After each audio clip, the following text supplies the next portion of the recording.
قرآن مجید ایک ایسی کتاب ہے جسے تمام انسانیت کے لیے ہدایت کا سرچشمہ بنا کر نازل کیا گیا۔ اس کا ایک ایک حرف جین و انس کی رہنمائی کرتی ہے اور ہر آیت میں مختلف راز پوشیدہ ہے، لیکن اس کتاب کی معرفت اور گہرائیوں تک رسائی حاصل کرنا ہر ایک کی بس کی بات نہیں ہے۔ قرآن کے یہ راز صرف صحابہ اسرار پر ہی کھلتی ہیں۔ وہیں آئے روز محققین کو اس کتاب کے اندر ایک نئی چیز ملتی ہے جو سائنس کی آنکھیں پاس کر دیتی ہے۔ قرآن مجید کے یہ تمام علوم و معارف اسے دیگر آسمانی کتابوں اور دنیاوی لٹریچروں سے مختلف بنا دیتی ہے۔ قرآن کے انہی بے شمار اسرار میں ایک اسرار حروف مقطعات ہے۔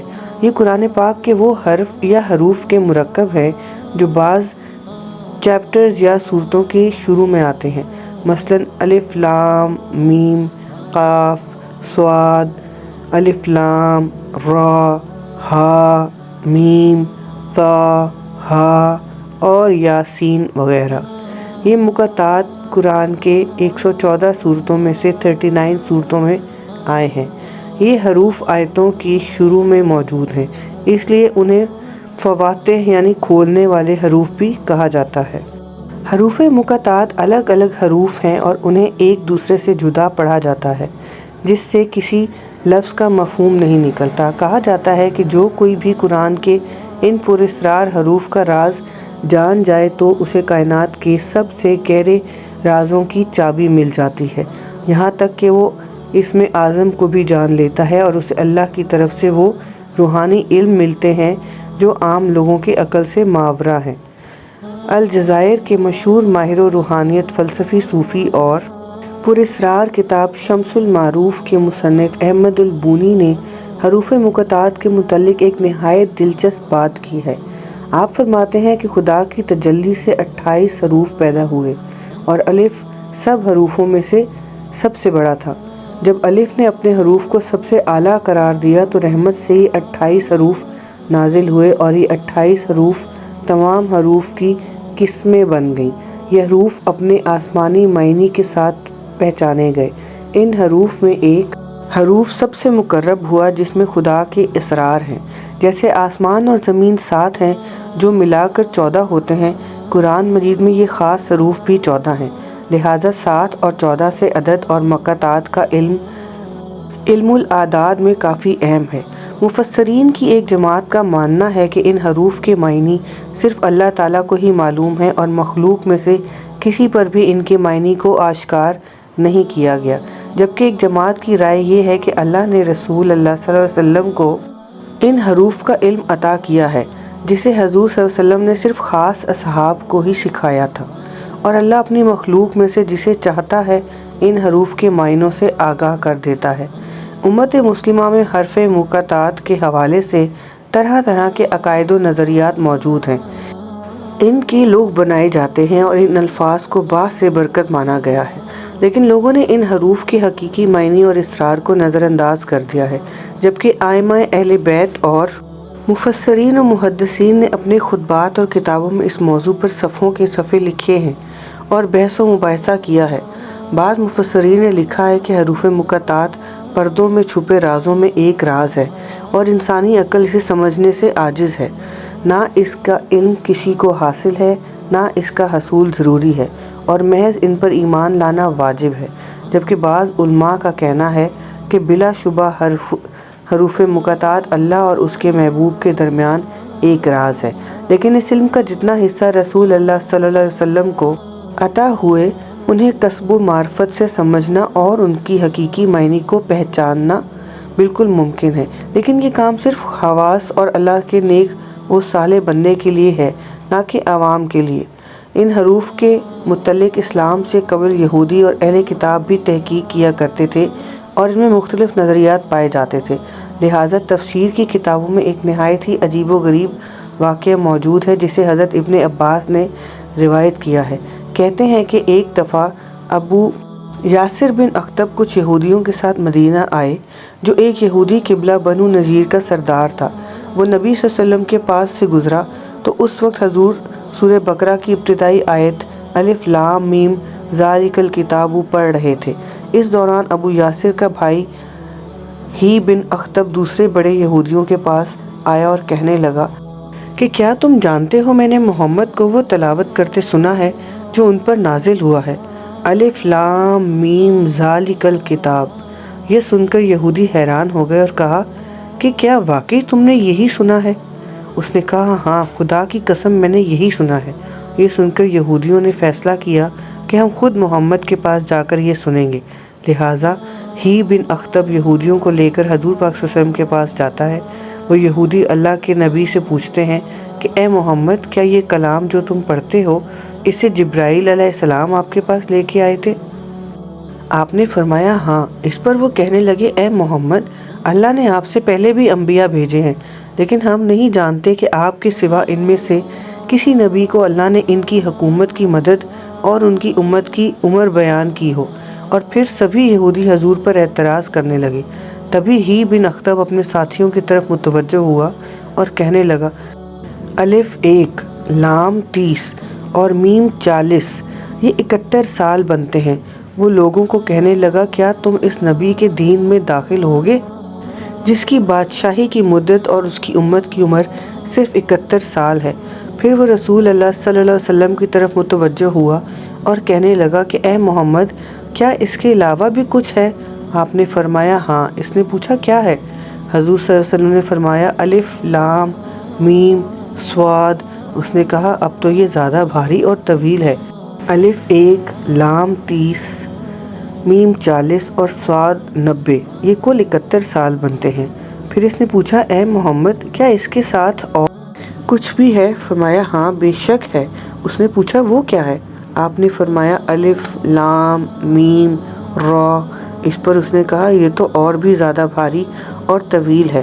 الف 1 لام 30 میم 40 اور را 100، اور یہ کل 71 سال ہو گئے۔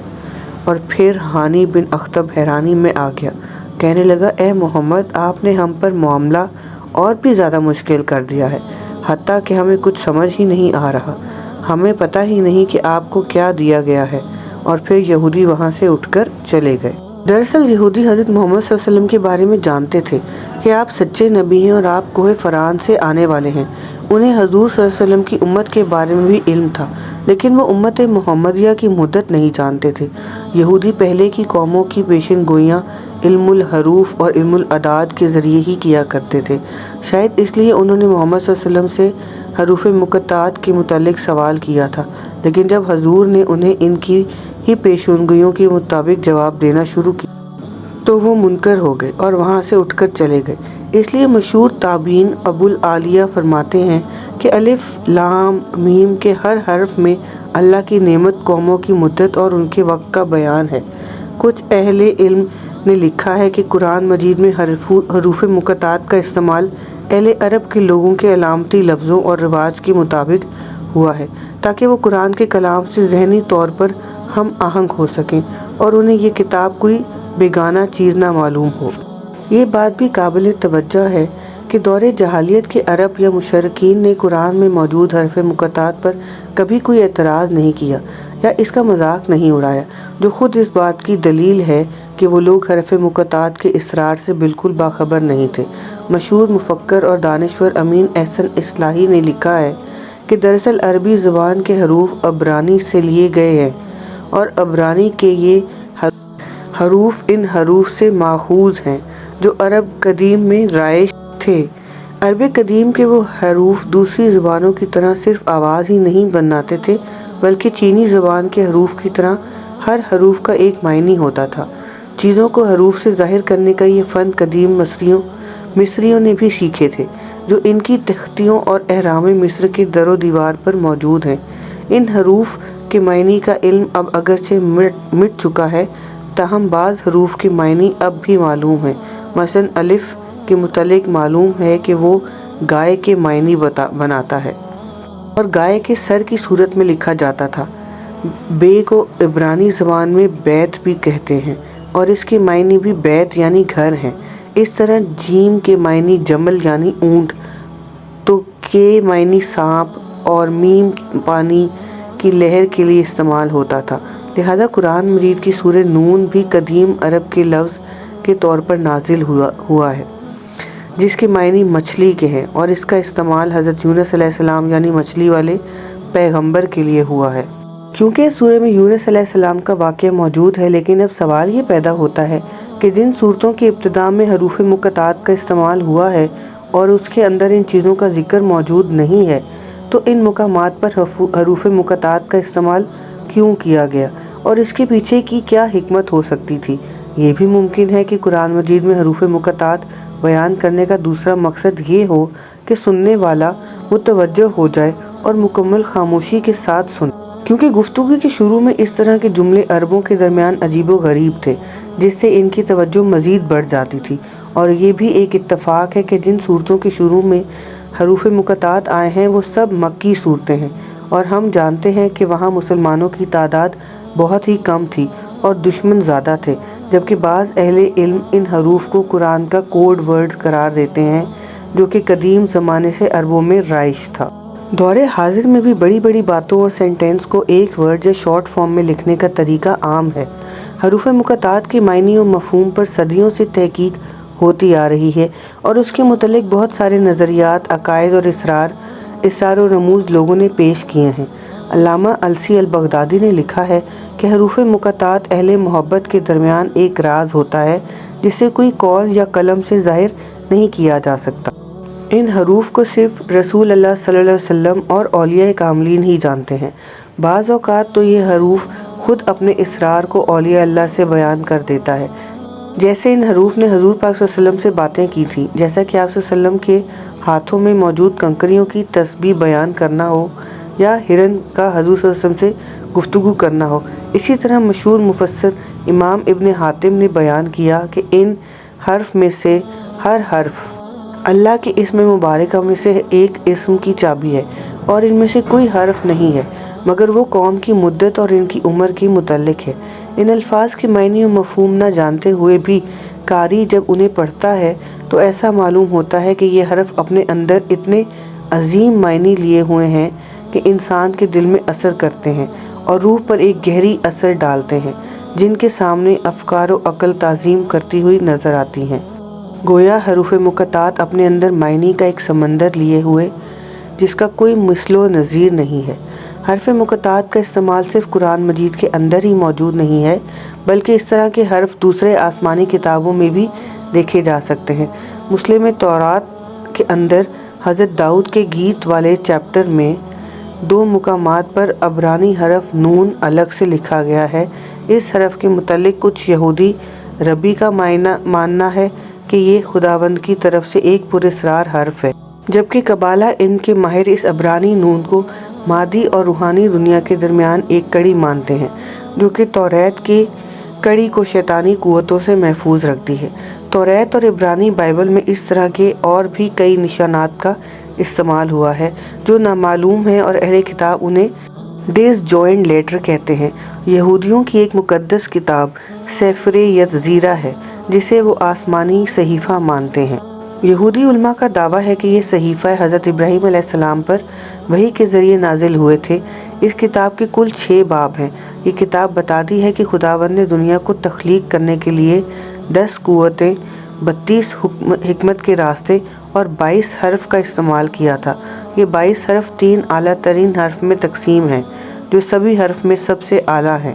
خداوند نے جب یہ صحیفہ ابراہیم علیہ السلام پر نازل فرمایا تو انہیں وہ 3 حرف کا راز بتایا اور انہیں ستاروں کا علم بھی عطا کیا۔ قرآن مجید میں جس صحیفہ ابراہیم کا ذکر ہوا ہے، ممکن ہے کہ یہ وہی کتاب ہو۔ وہی ہندو مت کی کتاب وید میں حرف مقطعات کی جگہ یہ جگہ استعمال دیکھنے کو ملتا ہے۔ وید کے ماہرین ان حرف کو بیج منتر یا بیج اکشر کہتے ہیں۔ ان اکشروں میں سب سے طاقتور بیج اوم کو مانا گیا ہے، اور جتنے بھی بیج منتر یا اکشر ہیں سب کی صفات سے اوم میں مکفی ہیں۔ یہ بالکل اسی طرح ہے جیسے اسلام میں اللہ کے 99 صفاتی نام ہیں، مگر لفظ اللہ میں صرف صفاتی ناموں کی تاثیر پائی جاتی ہے، لہٰذا اوم کو خدا کی علامت تصور کیا جاتا ہے۔ اسی طرح دوسرے بیج منتر حریم، کلنگ، بھٹ، ویام اور سواہا وغیرہ، ایسا مانا جاتا ہے کہ ان منتروں کے اندر مخصوص روحانی طاقت موجود ہے۔ لہٰذا اگر یہ بیج منتر حرف مقطعات کی طرز پر لکھی ہوئی ہے تو ممکن یہ ہے کہ وید بھی آسمانی کتاب ہو جسے قرآن کے اسلوب میں پچھلی قوموں پر نازل کیا گیا تھا۔ کچھ مورخین یہ نظریہ بھی پیش کرتے ہیں کہ عرب میں وید کے پڑھنے والے اور جاننے والے برہمن قبل از اسلام اور دور نبوی میں بھی موجود تھے۔ ان برہمنوں کو مہیال برہمن کہا جاتا ہے۔ یہ ہندو مت کا واحد فرقہ تھا جس میں مورتی پوجا نہیں ہوتی تھی اور یہ لوگ یکتا پرست تھے۔ غالباً بنی اسرائیل کی 12 قبیلوں میں ایک قبیلہ جو ہجرت کر کے ہندوستان آیا تھا اور جسے لاسٹ ٹرائب آف اسرائیل کہا جاتا ہے، وہی مہیال قبیلہ ہو۔ یہ لوگ اسلام سے قبل سندھ اور بحر عرب کے راستے ہجرت کر کے واپس عرب آ گئے۔ انہیں وید کا علم تھا، لہٰذا جب انہوں نے قرآن کریم میں حروف مقطعات کو دیکھا تو سمجھ گئے کہ یہ اللہ کی طرف سے سچی کتاب ہے جو محمد صلی اللہ علیہ وسلم پر نازل ہوئی ہے۔ اس طرح انہوں نے اسلام قبول کر لیا اور مسلمان ہو گئے۔ انہی مہیال برہمن کے متعلق مشہور ہے کہ انہوں نے کربلا میں امام حسین علیہ السلام کا ساتھ دیا تھا، لیکن اس متعلق کوئی پختہ تاریخی ثبوت نہیں ملتے اور اس محض روایت اور نظریہ کے طور پر ہی پیش کیا جاتا ہے۔ بہرحال قرآن کے علاوہ دوسری آسمانی کتابوں میں بھی حروف مقطعات موجود ہیں جو اس جانب اشارہ کرتی ہیں کہ امت محمدیہ سے پہلے کی اقوام بھی خفیہ حروف کی طاقت اور پوشیدہ قوموں پر یقین رکھتی تھیں۔ صحابہ کرام حروف مقطعات کے ظاہری معنی و مفہوم پر کبھی کلام نہ کرتے تھے اور انہیں قرآن کا اسرار قرار دیتے تھے۔ مثلاً مولا علی نے فرمایا تھا کہ اللہ کی نازل شدہ ہر کتاب میں اللہ کا ایک راز پوشیدہ ہے اور قرآن مجید کا راز اس کے سورہ کی شروعاتی حروف میں ہے جس کی تشریح نہیں کی جا سکتی۔ حروف مقطعات کے اس اسرار کو امام زاری نے اپنی تفسیر میں کچھ یوں بیان کیا ہے کہ علم سمندر کی طرح ہے اور اس سمندر سے ایک دریا نکلتا ہے، پھر اس دریا سے ایک نہر نکلتی ہے، پھر نہر سے چھوٹی پانی کی نالیاں نکلتی ہیں، اور اگر دریا میں سمندر بھر جائے تو وادی ڈوب جاتی ہے اور بگڑ جاتی ہے، یا پھر نہروں اور چھوٹی نالیوں میں پوری سمندر کا پانی انڈیل دیا جائے تو وہ بگڑ کر برباد ہو جاتی ہے۔ لہٰذا علم کا سمندر اللہ کے پاس ہے، اس نے رسولوں کو پوری وادیاں دی ہیں اور پیغمبروں نے اپنے علم کے دریا سے علماء کو نہر دی اور علماء نے عام لوگوں کو ان کی سمجھ کے مطابق چھوٹی نہریں دی۔ اگر جاہل علماء کا راز جان لیتے تو انہیں برباد کر دیتے، اور اگر علماء کو خلفاء کا راز معلوم ہو جاتا تو وہ انہیں انکار کر دیتے، اور اگر خلفاء کو پیغمبروں کا راز معلوم ہو جاتا تو وہ ان سے اختلاف کرتے، اور اگر پیغمبروں کو فرشتوں کا راز معلوم ہو جاتا تو وہ ان پر الزام لگاتے، اور اگر فرشتوں کو اللہ کا راز معلوم ہو جاتا تو وہ حیرت زدہ ہو کر گر جاتے اور برباد ہو جاتے۔ الرازی کہتے ہیں کہ ایسا اس لیے ہے کیونکہ کمزور ذہنوں میں اتنی طاقت نہیں ہوتی کہ وہ بڑے رازوں کو برداشت کر سکیں۔